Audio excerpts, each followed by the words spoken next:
Um, Currently I work at Google. I work on payments. I assume all of you have Apple phones. Does anybody have Android? All right. So if you've used Apple, you know there's Apple Pay. The equivalent of that is Google Pay. It's on Android. And so just like you can tap and pay with Apple, you can tap and pay with Google. So that's sort of, think about it that way. But that's the consumer experience. Wherever you tap and pay those merchants, that's the side of the business that I work on. Getting them to accept these taps, if you will. So that's sort of highest level of the kind of work I do. It's mostly biz dev. I started my career in engineering. I was a CS major in college. I worked at HP Labs for a few years as a research scientist in compilers. And one of the reasons, I mean, do you guys have you done anything APCS or anything? So I bet you use Java, right? So I used to work on the original Java runtime. And that was like in 97, 98. So one of the things working in research labs, it's super fun, but the more you get into your field, the more esoteric it gets. Like there are fewer and fewer people who really understand what you're doing. There's just a few of you and maybe a few universities.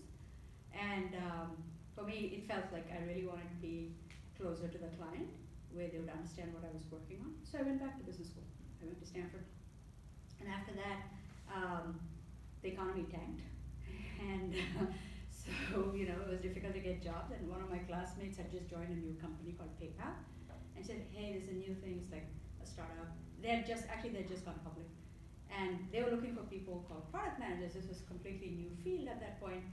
And since the business that PayPal was in was so new, there was nobody who had experience in that field. So they said, oh, we just want people who are like, know technology, and maybe, as it turns out, many people were from Stanford Business School. So they said, yeah, Stanford Business School folks plus technology. So that's how I ended up getting that job in PayPal. I had no idea about payments or anything about product management, but it was a new field, and I could learn a lot. And I've been doing payments ever since, whether it was at PayPal or later on at Amazon, and then Visa, Facebook, Walmart, pretty much all the companies. So that's sort of my journey. I've been in the same industry, but in different companies in different roles. So what started off as product management in PayPal, when I moved to Microsoft, I ended up running operations.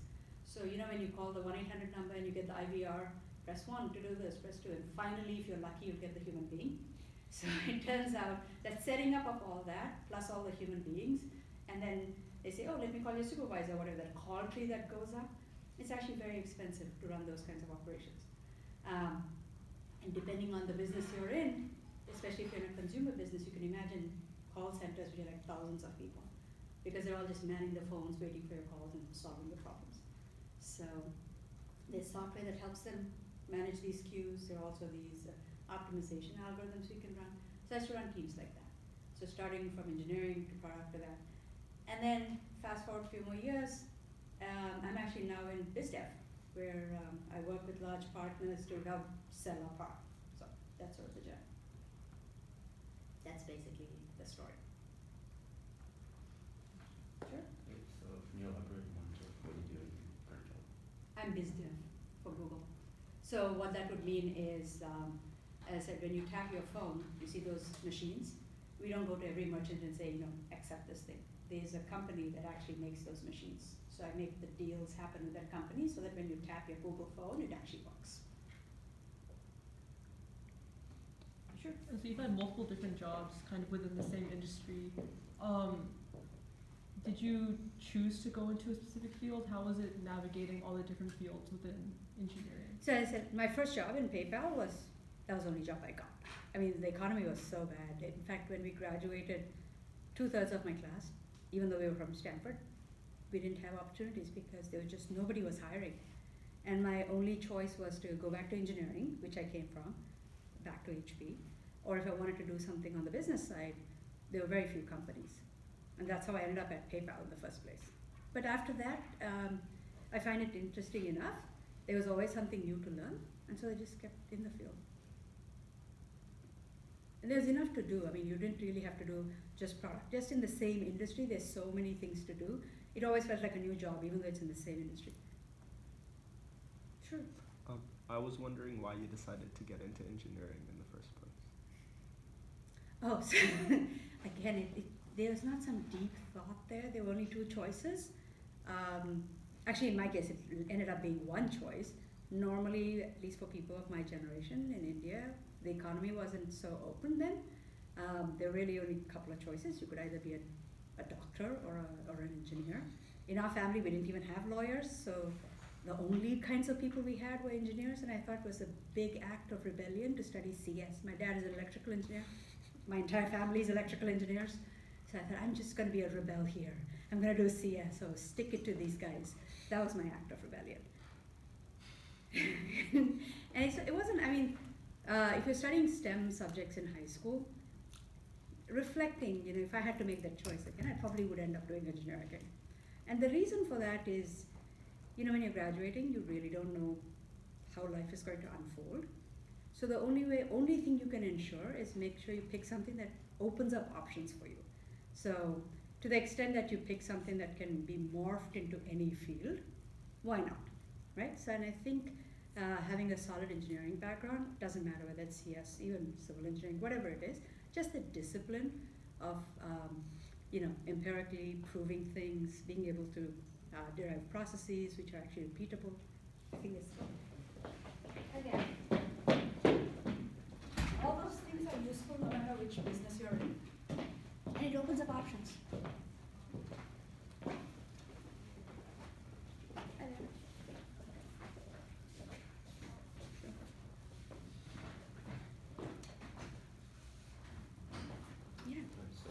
Oh, actually, if you don't mind, you just tell me your name so that I can, rather than anonymous. I'm Andy. I am. Is your current job more like economic focused, or is it business focused, or engineering focused? It's business focused. And what's your favorite part about your current job? What's your name? Ria? Here we go. So, favorite part of my job is, I think I'm with so the business I'm in is just payments. It's a very regulated business. It's not like building Instagram where you can just, you build it in-house and you set the rules on how the product should work. When it comes to payments, we are just one part in multiple links. They are regulators which want to make sure that we actually vet the customers. There are banks along the way. There are networks like Visa and so forth. So we're just one link in multiple things. So in that sense, we have to play with multiple people in a way that's value accretive, and we're not just, so we need to build a product that can actually help everybody in the value chain, only then we can grow. So in that sense, I get to be part of that edge from Google to the real world.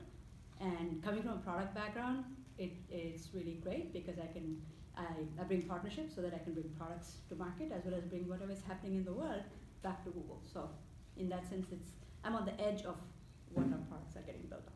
So, sure. What's your My name? name's Daniel. Hey, Daniel. If the economy didn't crash in 2008, what field do you think? 2002. 2002. What would have been? I actually had a job, and that coming from engineering, in business school, I ended up taking a whole bunch of more math-oriented courses, like economics and finance and so forth. I was going to be an equity analyst. In fact, I had a job with the bank as an equity analyst, but the bank shut down. So it just shuttered, literally, the bank. Sure. What do you think your toughest problem, like in engineering, has been, or throughout your career? So that goes back to years. I'm trying to think. Yeah, actually, it wasn't the engineering itself. It's so when I was working at HP, I was working on Java runtime, and nothing to do with me. It's through a series of events that HP actually got a contract with Walmart to sell hardware. And HP at that time, HP used to make money on hardware, and software was just free. They gave it away. So the part of the business that I supported was actually free. But it was during I think it was during Christmas break or something. And you know how it is. It's after Black Friday that all the e-commerce, all the sales go up, right? So Walmart side was down. And it wasn't really Walmart.com, it was one of the subsidiaries. So the Bentonville team, and Walmart is stationed in Bentonville, so they wanted pretty much all hands on deck. They said, come and fix this stuff, we are relying on your thing, we bought the hardware, how come your software goes down? And so there were a whole bunch of us, people from labs who worked on the compilers, people who worked on the software that used the compiler, and so forth. We all landed up in Bentonville. And my first visit to Walmart, and it wasn't Walmart the shop, but it's like the headquarters. It's a world unto its own. I had never seen data centers that large. It's like city blocks wide. You know, go there, and they're showing us around. And so I thought, okay, why did you choose HP? You know, we thought. And at that point, HP hardware was considered the best in the world. So we had pride that our products were good. The guy who was just showing us around, he said, oh, you're just cheaper than IBM. And that's all it was to. So it just made me realize that the stuff that I worked on was actually being given away for free. And so how do you prove value then? If there's zero value for what you're doing, I think to me that was hardest to accept that what we thought was really, really cool, cutting edge research that we were doing was actually didn't add anything to the client, because by the time it got whittled away along the chain, we were just a compiler which was being used by a software which was showing up on a hardware, and then in the end the client was using it, which is Walmart. To me that was the hardest to accept, that what I was doing wasn't really impactful. Sure. What are some of the What's your name? Anjali? Hey, Anjali. What are some of the differences between the jobs you've had? You mean in terms of the scope or the challenges, or? Like the challenges. I think if I draw like a continuum from my engineering job, for which I had, I would say, subject matter expertise, to where I am now, where I didn't study law, I didn't go with that background. I think beginning of the career we tend to rely a lot on what we know, and it's like, yeah, I'm good at this stuff. I can code this way or that way, and you derive pleasure as well as success based on what you can deliver. Based on, it's like studying for tests, right? I really know all this material and I'm going to nail that thing, and you get your A. But life is not like that. It's not problems that are already solved. It's new stuff. And for new stuff, nobody's figured it out yet. So I think where I am now, it's like there are no answers. Nobody's figured it out yet. So it's almost like a synthesis of all the things that I've done in the past that hopefully will come up with an answer which will actually work for the market. So I think that would be the difference, where especially in high schools and to an extent in college, what you get tested on is what you learn.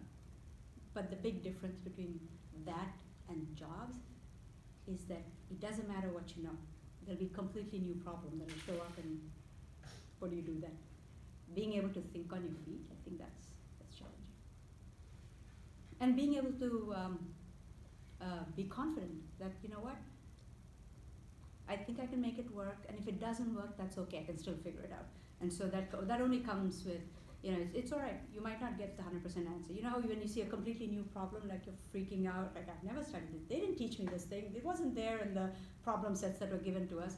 But that's what life is, because it's not what you already know. It's just the skill set, and you should be able to just go in there and try it. So. Sure. What was the challenges working with different partners?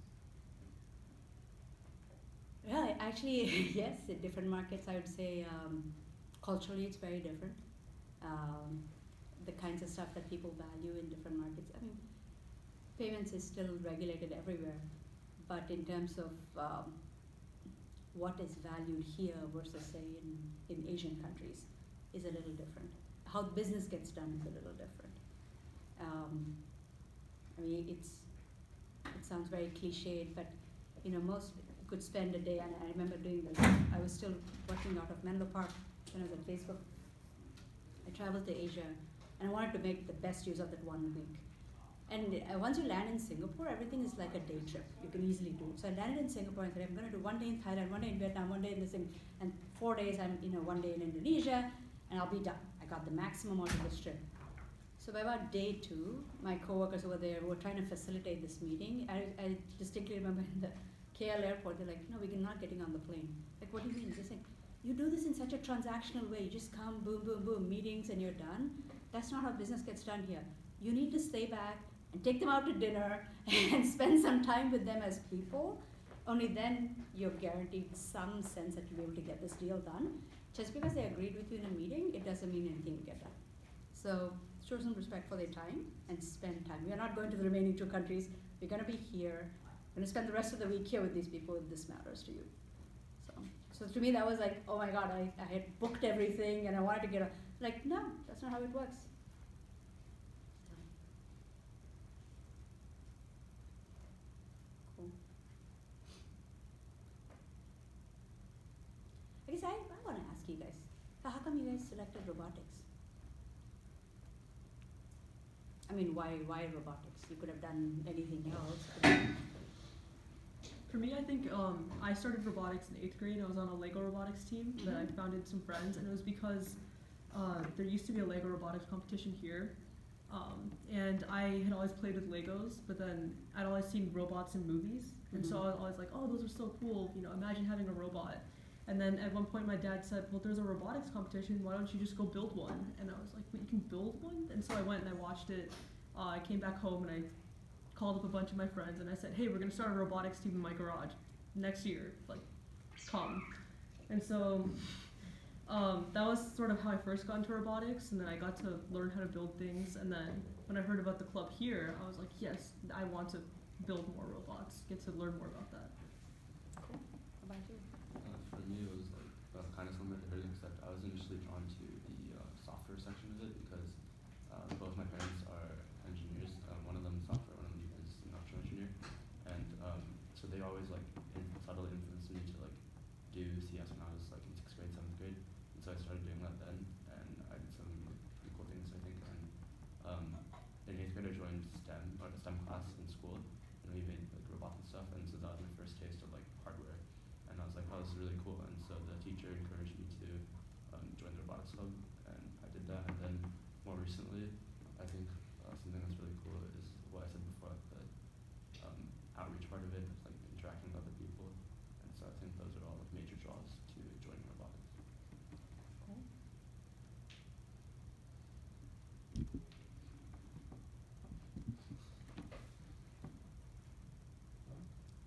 Is that it? No other questions? Well, thank you very much. Well, thank you.